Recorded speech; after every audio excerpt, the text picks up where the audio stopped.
Hello friends, welcome to the new fangled competition classes. आप सभी का स्वागत है आपके अपने YouTube channel new fangled competition classes में। फ्रेंड्स, यदि आप सीटेड साइंस पेपर 2 के लिए प्रिपेयर कर रहे हैं या फिर आप किसी भी एग्ज़ाम के प्रिपेयर कर रहे हैं और as a science subject prepare कर रहे हैं तो आप हमारे चैनल से जुड़ सकते हैं। तो बेटा, आज की जो हमारी क्लास है वो है आपकी साइंस पेडोलॉजी की क्लास, और आज हम इसके अंदर एक बहुत ही इंपॉर्टेंट टॉपिक बात करेंगे और इस टॉपिक से आपका क्वेश्चन लगता ही लगता है।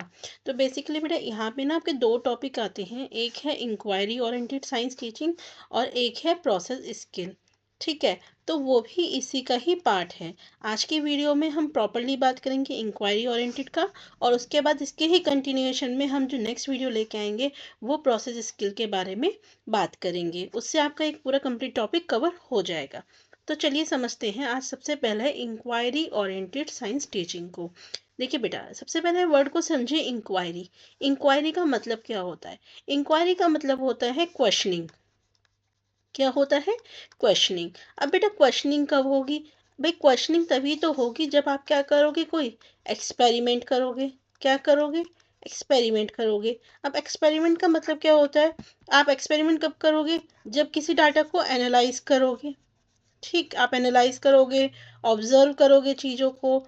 ठीक है, तो होता क्या है बेटा इंक्वायरी ओरिएंटेड टीचिंग के अंदर, कि हमारा जो होता है इसमें जो बच्चा होता है, जो चिल्ड्रन होता है, वो अपनी जो नॉलेज होता है उसको अपना एक्सपेरिमेंट करके खुद से जनरेट करता है। फॉर एग्जाम्पल, कि जैसे यदि अभी आप इस टाइम क्लास सुन रहे हैं तो ये क्या है? Passive learning. इसे क्या बोलते हैं? Passive learning. जिसमें क्या होता है, स्टूडेंट अपने टीचर को सुनता है और चीज़ों को समझता है। एक होती है हमारी एक्टिव लर्निंग। क्या होती है? Active learning. एक्टिव, जैसे नाम से ही पता चल रहा है, एक्टिव लर्निंग क्या होती है बेटा? एक्टिव लर्निंग वो लर्निंग होती है जिसके अंदर हमारे जो स्टूडेंट्स होते हैं वो खुद से कोई एक एक्सपेरिमेंट परफॉर्म करते हैं। ठीक है, उसमें वो उस एक्सपेरिमेंट के बेसिस पे ऑब्जर्वेशन करते हैं, डाटा को एनालाइज करते हैं, कंक्लूजन निकालते हैं। ठीक है, सो बेसिकली यही होता है हमारा इंक्वायरी ओरिएंटेड साइंस टीचिंग। यानी कि साइंस के अंदर हम क्या करते हैं, हम जो अपना जो डाटा होता है उसे एनालाइज करते हैं अपने एक्सपेरिमेंट को करके, और फिर क्या करते हैं, उससे हम रिजल्ट्स निकालते हैं। ठीक है, तो बेटा, इंक्वायरी ओरिएंटेड साइंस टीचिंग क्या होता है? बेसिकली ये हमारा स्टूडेंट सेंटर्ड अप्रोच होता है, जिसमें सबसे ज़्यादा एक्टिव कौन रहता है? स्टूडेंट एक्टिव होता है। ठीक है, और टीचर क्या किसका काम करता है? एक फैसिलिटेटर का। टीचर किसका काम करता है? फैसिलिटेटर का। ठीक है, फैसिलिटेटर का मतलब क्या होता है बेटा? फैसिलिटेटर का मतलब होता है जहाँ पे टीचर एक सिर्फ सपोर्ट का काम करता है स्टूडेंट को। ठीक है, इसमें बच्चा क्या करता है, जो नॉलेज होता है उसे एक्टिवली कंस्ट्रक्ट करता है। एक्टिवली मतलब बिल्कुल चुस्त फुस्त होके, एक्सपेरिमेंट करके, कैसे? चीज़ों के बारे में एक्सप्लोर करके, इन्वेस्टिगेशन करके, और उसके बारे में एनालाइज करके। ठीक है, तो देखिए बेटा, इंक्वायरी ओरिएंटेड साइंस टीचिंग के की प्रिंसिपल्स क्या हैं? सबसे पहली चीज़ क्या है कि हमारा जो इंक्वायरी ओरिएंटेड साइंस टीचिंग होता है, इसके अंदर ये कैसा होता है? Student centre. स्टूडेंट सेंटर का मतलब क्या होता है कि बच्चा इसके अंदर खुद से इन्वेस्टिगेशन करके, खुद से एक्सपेरिमेंट करके अपनी नॉलेज का निर्माण करता है। ठीक है, नेक्स्ट आता है ऑथेंटिक इंक्वायरी। ऑथेंटिक का मतलब होता है कि सही, रियल। ठीक है, तो इसका मतलब क्या है बेटा? रियल से, एक्चुअल से। ऑथेंटिक मतलब एक्चुअल। ठीक है, तो इसमें क्या होता है, ये हमारा ऑथेंटिक इंक्वायरी होता है। क्यों होता है बेटा? वो इसलिए होता है क्योंकि इसके अंदर जो बच्चा एक्सपेरिमेंट करता है वो सब किससे जुड़े होते हैं? वो हमारे रियल वर्ल्ड से जुड़े होते हैं, हमारे आसपास के जो वर्ल्ड है, जो उसकी एक्टिविटीज़ हैं, जो उसके प्रॉब्लम्स हैं, उनसे जुड़ी हुई होती है। फॉर एग्जांपल, मैं अगर ये कहती हूँ कि हमारे जो प्लांट्स हैं उनको ग्रो करने के लिए सनलाइट की आवश्यकता है। मैंने बोला कि हमारे जो प्लांट्स हैं उन्हें ग्रो करने के लिए सनलाइट की आवश्यकता है।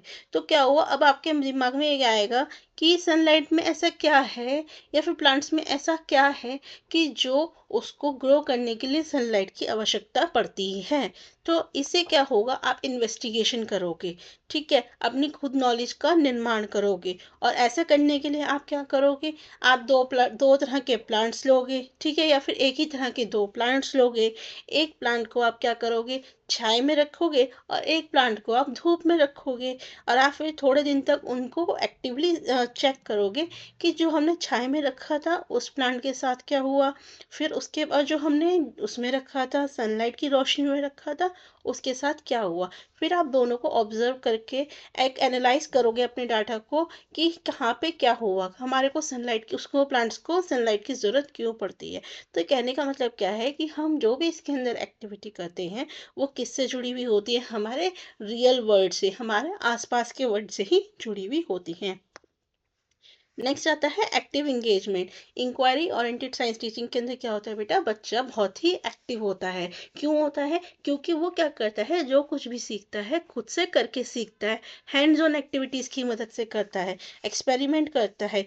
तो सीधी सी बात है, एक्टिव तो वो होगा। हाँ, और एक्टिव होने की वजह से उसको जितने भी कंसेप्ट वो सीख रहा है उसकी क्या मिलेगी, डीप नॉलेज मिलेगी, ठीक है।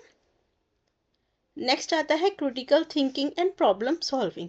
अब बेटा सीधी सी बात है, अगर कोई बच्चा एक्सपेरिमेंट कर रहा है, ठीक है, तो वो उसके डाटा को भी एनालाइज करेगा, जो भी उसको डाटा मिला होगा उसे इवेलुएट भी करेगा, कंक्लूजन पे भी जोड़ेगा, ठीक है। नेक्स्ट है कोलैबोरेशन एंड कम्युनिकेशन। अब जो उस स्टूडेंट्स की जो फाइंडिंग्स है, ठीक, अब उससे फाइंडिंग्स कर ली, वो क्या करेगा, अपने जो पीयर्स हैं, अपने जो साथी हैं उनके साथ शेयर करेगा, ठीक है।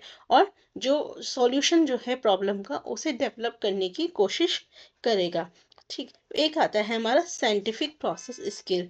ये बहुत इंपॉर्टेंट है। इसमें क्या होता है बेटा, जब कभी भी कोई भी बच्चा क्या करता है, इंक्वायरी ओरिएंटेड अप्रोच की मदद से चीज़ों को सीखता है, तो उस दौरान वो बहुत सारे स्किल्स से होके गुजरता है, जैसे कि observing, classifying, measuring, inferring, predicting, experimenting and communicating. हम इन्हीं सारे प्रोसेस स्किल के बारे में हमारी नेक्स्ट वीडियो के अंदर पढ़ेंगे।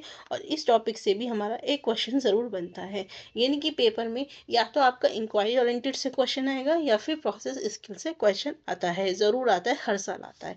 सो ये इंपॉर्टेंट टॉपिक है, ठीक है।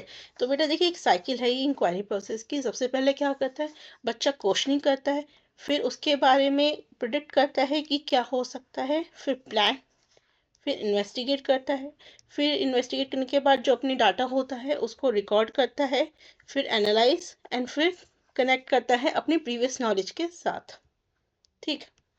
चलिए अब कुछ क्वेश्चंस करते हैं। तो क्वेश्चंस के देखिए क्या है, Which of the following strategies would support inquiry oriented science teaching? बेटा इस क्वेश्चन को ध्यान से सुनिएगा। यदि आपने इस क्वेश्चन को समझ लिया तो आप पूरा इंक्वायरी ओरिएंटेड साइंस टीचिंग को समझ जाएंगे, ठीक। ये कहते हैं कि इनमें से कौन सा स्टेटमेंट जो है इंक्वायरी ओरिएंटेड साइंस टीचिंग को सपोर्ट करता है। देखिए, पहला है explaining the difference between real and apparent wait. अब यहाँ पे बेटा ये नहीं बोला गया कि जो एक्सप्लेन कर रहा है रियल और एपरेंट वेट को, वो एक स्टूडेंट कर रहा है या टीचर कर रहा है, ठीक है। कोई यहाँ पे डिफरेंस तो नहीं बताया गया। अगर मैं यहाँ पे टीचर कर रहा है, मान लीजिए अगर यहाँ पे लिखा होता स्टूडेंट, तब तो ये ठीक था। लेकिन अगर यहाँ पे टीचर कर रहा है, ठीक, तो क्या ये अप्रोप्रिएट है, नहीं है। क्यों, क्योंकि इसके अंदर स्टूडेंट क्या हो गया, आपका पैसिव हो गया।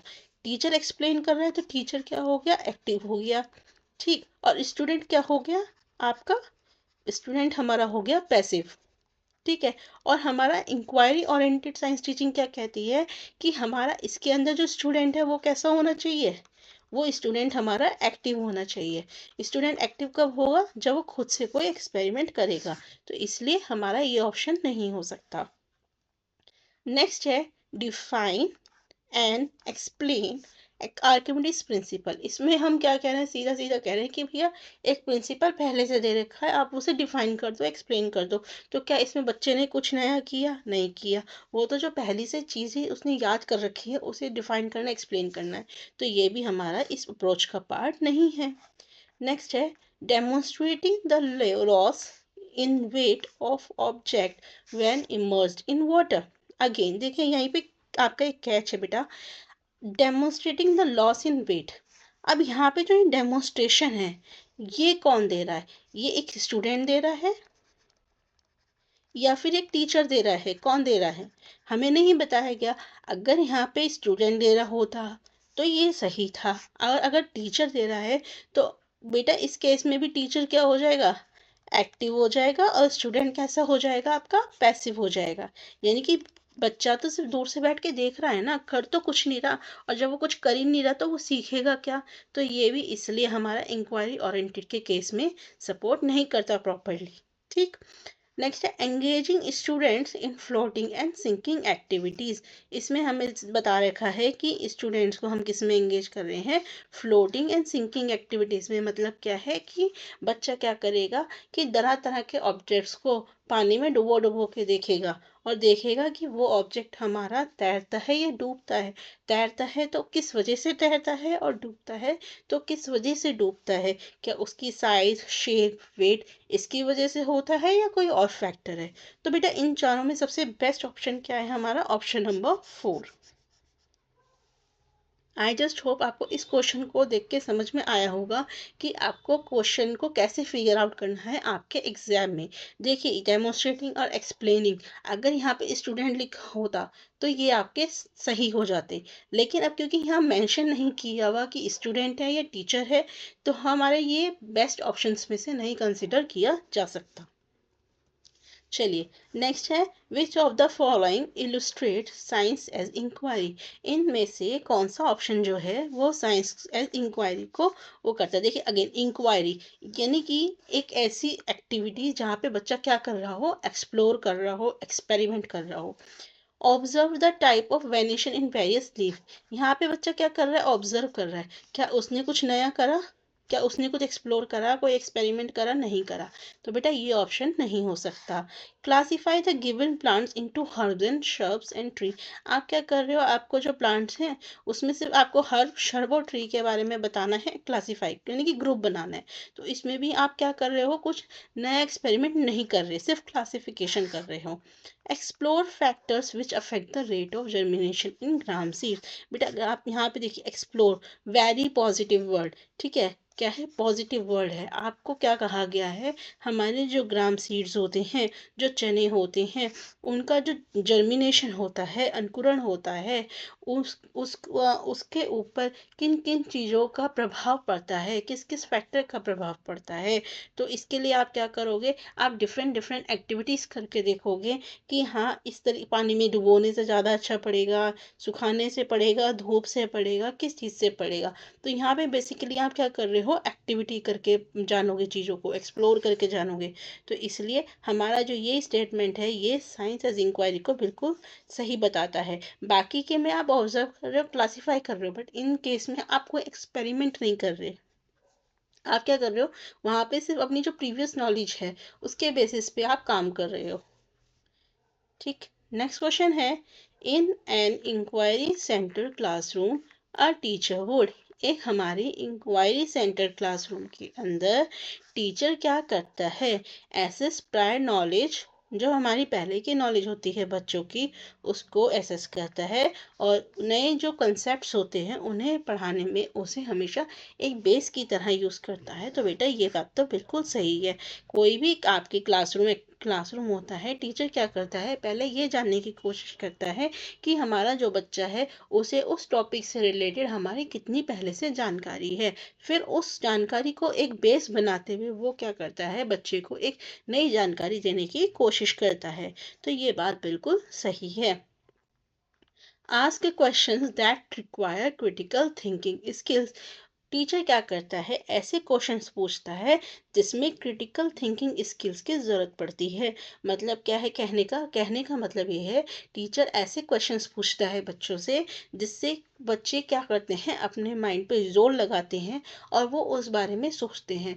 जैसे कि हमने अभी एग्जाम्पल दिया था कि हम टीचर स्टूडेंट से पूछ सकते हैं कि बच्चों बताओ, आपके जो प्लांट्स होते हैं उन्हें सनलाइट की ज़रूरत क्यों पड़ती है, खाना बनाने के लिए पड़ती है, किस चीज़ के लिए पड़ती है, ऐसा क्या होता है प्लांट्स के अंदर कि वो बिना सनलाइट के नहीं सरवाइव कर सकते। तो बच्चा क्या है, उस चीज़ के बारे में सोचेगा, ठीक है, एनालाइज करेगा, डाटा कलेक्ट करेगा। ठीक, तो बिल्कुल ऐसा होता है। Give minimum wait time when questions come up. जब टीचर एक क्वेश्चंस आए, बच्चा क्वेश्चन पूछे तो उसको फटाफट फटाफट करके मतलब आंसर दे दो, नहीं ऐसा नहीं करना बेटा। हमें बच्चों को सोचने का समय देना है, आंसर करने का समय देना है। तो ऑप्शन नंबर सी गलत है। Listen and becoming aware of students misconception. Teacher क्या करेगा, टीचर को अगर स्टूडेंट के कोई गलत फहमी हुई है या गलत इन्फॉर्मेशन है या उसने कोई गलत मिसकंसेप्शन बना लिया है, तो वो उसको ध्यान से सुनता है और उसके बारे में अवेयर करवाता है स्टूडेंट्स को।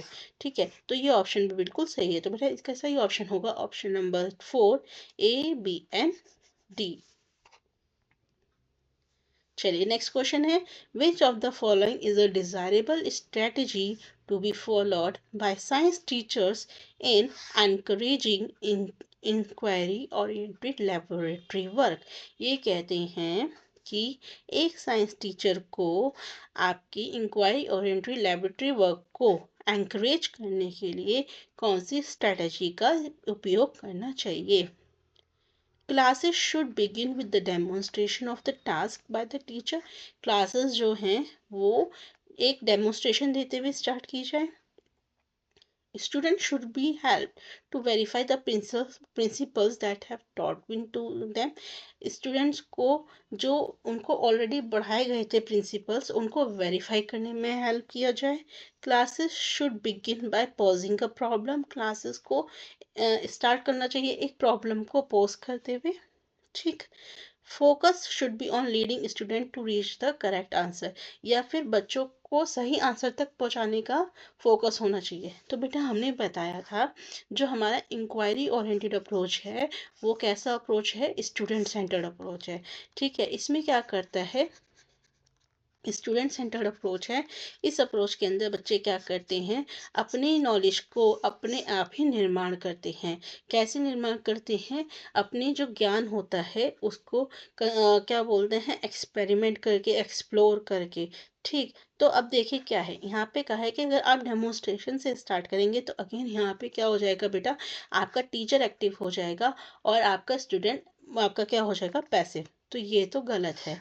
Student should be have to verify principles. देखिए अगर स्टूडेंट ऑलरेडी जो उनको पढ़ाए गए हैं सिर्फ उन्हीं को प्रिंसिपल को वो वेरीफाई करेगा तो वो हमारा इंक्वायरी ओरिएंटेड के अंदर नहीं आता। क्यों, क्योंकि बच्चा इसके अंदर कुछ नया नहीं सीख रहा। ठीक है, वो कोई अपनी नॉलेज कंस्ट्रक्ट नहीं कर रहा।